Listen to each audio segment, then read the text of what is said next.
MSR Bangla টিউটরে সকলকে স্বাগতম। আজকে আমাদের টপিক হলো সিম্পল।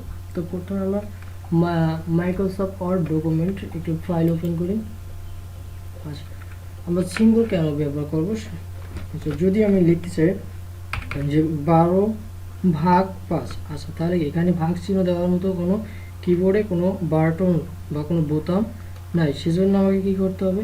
এখানে একটা সিম্বল ইউজ করতে হবে। তো সিম্বল ভাগ চিহ্ন যে সিম্বলটা সেটা ইউজ করতে হবে। সেটা ইউজ করার জন্য আমরা মেনু বার থেকে ইনসার্ট মেনুতে যাব। ইনসার্ট মেনু যাওয়ার পর এখানে সিম্বল যে সাব মেনুটা আছে, এখানে দেখুন সিম্বলে দুটো অপশন আছে, একটা হচ্ছে ইকুয়েশন আর একটা হচ্ছে সিম্বল। তো আমরা সিম্বলে যাব। সিম্বলে যদি যাই তাহলে দেখুন এখানে ভাগ চিহ্নটা আছে, তো আমরা এটা নিয়ে আসলাম। তারপরে যদি আবার লিখি 3 তারপর ইকুয়াল চিহ্ন, তাহলে কি আমাদের একটা গাণিতিক সংজ্ঞা দেওয়া গেল। এটা গেল সিম্বলের মাধ্যমে।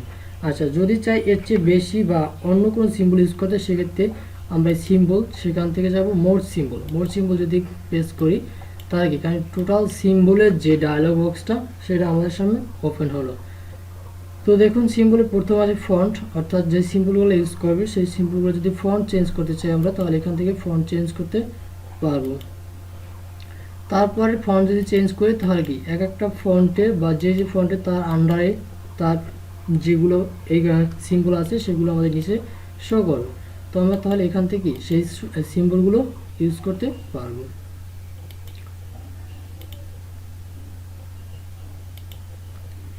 আচ্ছা, এরপর আছে ইকুয়েশন। তো ইকুয়েশনটা কেন ব্যবহার করব বা কী কাজে লাগবে সেটা দেখি। তো ইকুয়েশনটা আমরা যদি কোনো ম্যাথের প্রশ্ন তৈরি করতে চাই, সেক্ষেত্রে আমাদের ইকুয়েশন লাগবে। সিম্পল, আমি যদি লিখতে চাই এ প্লাস বি হোল স্কোয়ার সূত্র যদি লিখতে চাই, সেক্ষেত্রে আমি কি এ প্লাস বি লিখতাম। এখন হোল স্কোয়ার আমরা কীভাবে দেবো? তাহলে দেওয়ার জন্য আমাদের কিবোর্ডে কোনো বোতাম নাই, সেজন্য কি আমরা এই সিম্বলের যে ইকুয়েশন আছে সেটা ব্যবহার করব। আচ্ছা দেখুন, আমরা সিম্বলের যে ইকুয়েশনে যাই, ইকুয়েশনে যাওয়ার পর এই ইকুয়েশনে কিছু সাব মেনু এখানে দেওয়া আছে। তো আমরা যাবো কোথায়? ইনসার্ট নিউ ইকুয়েশনে যদি ক্লিক করি তাহলে ইকুয়েশনের যে উইন্ডোটা সেটা আমাদের উপরে শো করছে। তো এখান থেকে যদি আমরা চেয়েছিলাম যে হোল স্কোয়ার দেবো, তাই না, এ প্লাস বি হোল স্কোয়ার লিখবো, তাই সেক্ষেত্রে কী করবে? স্ক্রুড, এটা যদি আমরা ক্লিক করি তাহলে দেখুন এখানে স্ক্রুডের যে কটা অপশন আছে সে কটা দেখা। তাহলে কি প্রথমটা যদি আমরা নিয়ে তারপরে কি তারপরে এখানে যদি আমরা লিখি যে এ প্লাস বি, আচ্ছা তার উপর যে হোল স্কোয়ার একটা চিহ্ন আছে, এখানে যদি আমরা লিখে দিই 2, তাহলে এ প্লাস বি হোল স্কোয়ার তারপর ইকুয়াল চিহ্ন দিই, তাহলে কি হলো? আচ্ছা এ প্লাস বি হোল স্কোয়ার। এখন যদি আমরা তারপর সূত্রটা সম্পূর্ণ লিখতে চাই তাহলে কি আবার ইকুয়েশনে যাব, ইকুয়েশন থেকে ইনসার্ট নিউ ইকুয়েশন, এখান থেকে এবার কোনটা নেব?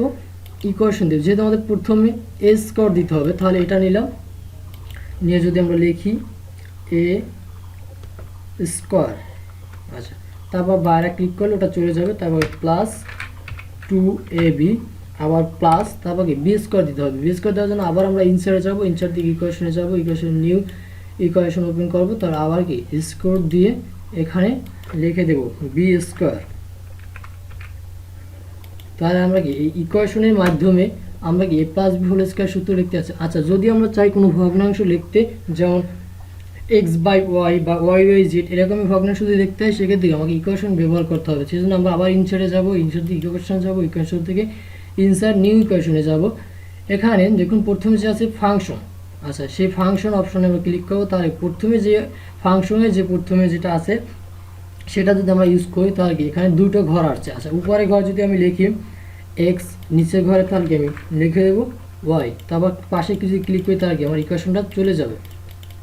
আচ্ছা এবার আমি প্লাস চিহ্ন দিলাম, প্লাস চিহ্ন পর যদি আবার লিখি জেড প্লাস হয়, তাহলে আবার ইনসার্টে যাব, ইনসার্ট থেকে ইকুয়েশনে, ইকুয়েশন থেকে নিউ ইকুয়েশন, এবং সেখানে যাবো ফাংশন, ফাংশন থেকে প্রথম যে অপশনটা সেটা ক্লিক করে এবার কি উপরে যদি আমি লিখতে চাই যেমন ওয়াই বাই জেড, তাহলে কি অর্থাৎ ম্যাথমেটিক্সের কোনো প্রশ্ন যদি আমরা তৈরি করতে চাই বা কোনো সিম্বল আকার যদি লিখতে চাই, সেক্ষেত্রে কি আমার এই সিম্বল ইউজ করতে হবে। সেজন্য আমি কি নর্মালি সিম্বল ইউজ করতে পারবো কিছু, এবং বাকিটা আমি ইকুয়েশন দ্বারা করতে পারবো। তো এভাবে দেখুন যদি আমরা কোনো ফাংশন লিখতে চাই বা রুট ওভার দিতে চাই তাহলে কি এভাবে দেওয়া যাবে। যেমন আমি যদি লিখি রুট ওভার টু এই কথাটা যদি লিখি বা, তাহলে আমরা কী করতে হবে? আমরা ইনসার্টে যাব, প্রথমে ইনসার্ট থেকে যাব কোথায় সিম্বল থেকে ইকুয়েশন থেকে ইনসার্ট নিউ ইকুয়েশন। আচ্ছা, সেখান থেকে প্রথম তাহলে কি রুটেবল যেটা আছে সেটা যদি আমরা নিই তাহলে কি রুট অটোমেটিক চলে আসছে এবং একটা বক্স দেখাচ্ছে। আমি যদি এখানে লিখে দিই 2, তাহলে কি রুট ওভার 2 লেখা গেছে। তাহলে ম্যাথমেটিক্সের কাজের জন্য আমরা কি ইকুয়েশনগুলো ব্যবহার করব। তো আজ এই পর্যন্তই, আগামী ভিডিও দেখার জন্য আমন্ত্রণ রইল। ধন্যবাদ।